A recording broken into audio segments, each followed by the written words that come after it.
আমাদের মালিহা প্রথম কক্সবাজারে গেল। কক্সবাজারে গিয়ে সে বালি দিয়ে কত সুন্দর করে খেলছে। এই যে মালিহা মালিহা মালিহা একটা বান্ধবী পেয়েছে, বান্ধবীর সাথে কত সুন্দর করে খেলা করছে বালি দিয়ে। মাশাল্লাহ মাশাল্লাহ, পিছনে কত মানুষ। মাহিয়া বালু দিয়ে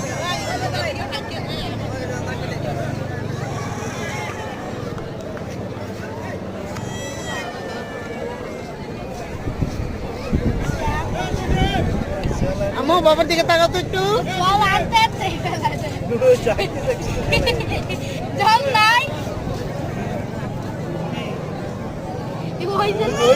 আম্মু বাবার ক্যামেরার দিকে তাকাও একটু, ক্যামেরার দিকে। এই দাওয়াল মাঠে